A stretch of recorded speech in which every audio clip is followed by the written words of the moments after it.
Hello students, आज हम बात करेंगे कूलम्ब्स लॉ की। और Coulomb's law in vector form, दो वीडियो आएंगे आपके पास। कूलम्ब्स लॉ की अलग आएगी, कूलम्ब्स लॉ वेक्टर फॉर्म की अलग आएगी। देखिए कूलम्ब्स लॉ क्या है। दो चार्ज होंगे, एक Q1 हो जाएगा और एक Q2 हो जाएगा, और इसमें डिस्टेंस क्या आ जाएगा, R डिस्टेंस आ जाएगा। जहाँ तो ये दोनों चार्ज पॉजिटिव होंगे, या दोनों क्या होंगे, नेगेटिव, या एक पॉजिटिव होगा एक नेगेटिव, इनमें फोर्स ऑफ अट्रैक्शन आएगी या रिपल्शन। वो जो फोर्स होगी अकॉर्डिंग टू कूलम्स, वो क्या, directly proportional to product of charges होगी। अगर चार्जेस का साइज बढ़ेगा तो फोर्स की वैल्यू बढ़ जाएगी। वही फोर्स इनवर्सली प्रोपोर्शनल टू होगी square of distance between them. अगर डिस्टेंस बढ़ेगा तो फोर्स की वैल्यू कम हो जाएगी। इक्वेशन नंबर 1 और 2 दोनों को कंबाइन कर देंगे। कंबाइन इक्वेशन नंबर 1 एंड 2, ये आ जाएगा। यहाँ से इसकी डेफिनेशन बन जाएगी कूलम्ब्स लॉ की। द फोर्स ऑफ अट्रैक्शन और repulsion between two point charges directly proportional to product of charges and inversely proportional to square of distance between them. अब देखिए नेक्स्ट, डायरेक्टली से जब इक्वल टू के sign में आएंगे तो कांस्टेंट के लग जाएगा। एक तो सिंपल फार्मूला कूलम्ब्स लॉ का ये बन गया, और के की वैल्यू इन CGS सिस्टम में क्या होती है, के की वैल्यू 1। इन SI सिस्टम में के की वैल्यू क्या होगी, 1/4 पाई एप्सिलॉन नॉट। अगर CGS सिस्टम में वैल्यू कैलकुलेट करना चाहते हो तो आप लोग इसे जहाँ पे पुट कर सकते हो, के की वैल्यू 1, और SI सिस्टम में पुट करना चाहते हो तो के की वैल्यू ये पुट कर सकते हो। SI सिस्टम में फाइंड कर लेंगे।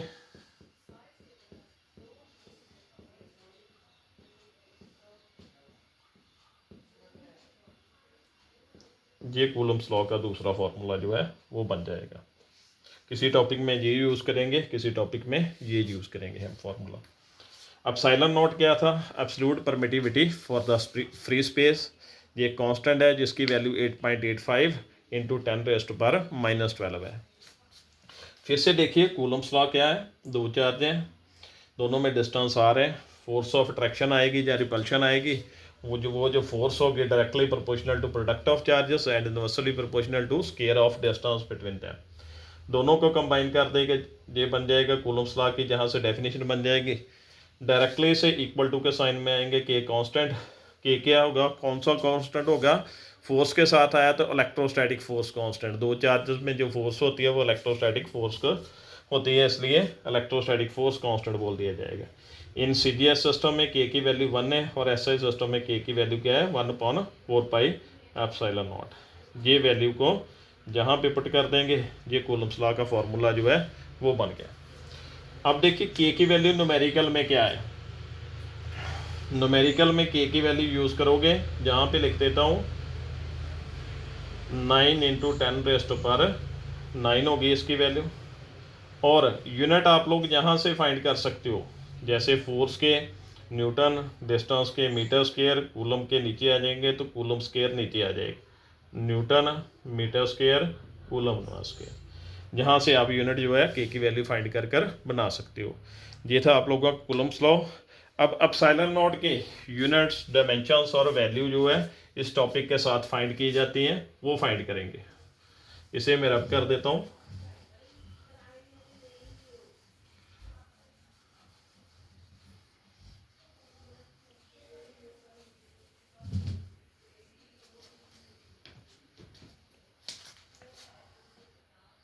यूनिट्स कॉमा डायमेंशंस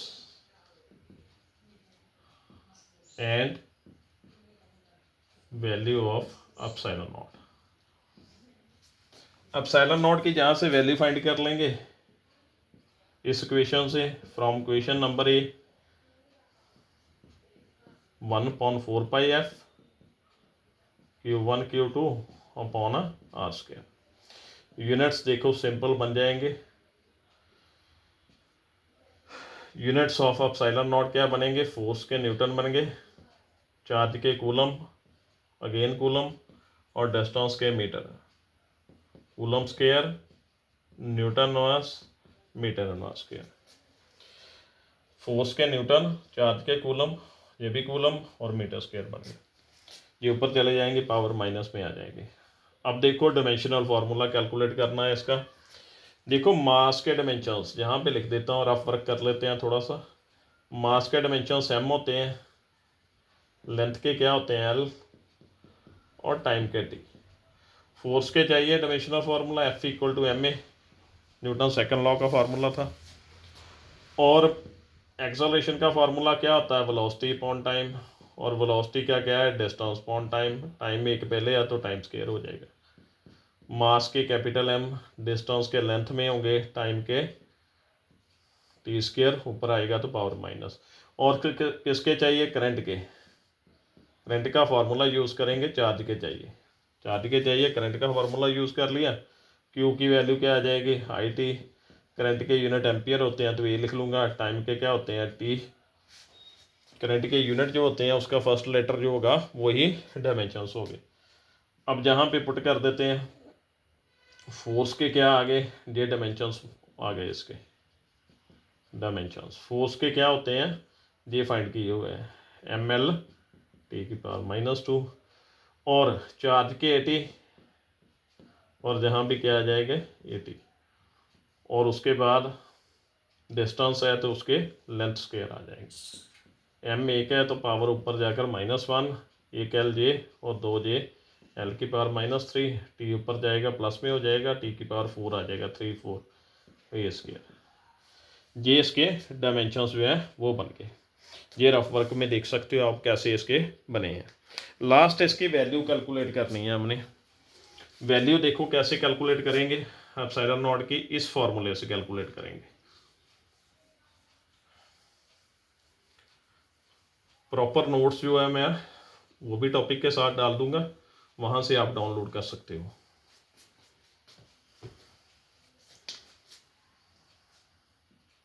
अब देखिए, ये इक्वेशन नंबर पी बोल देता हूँ।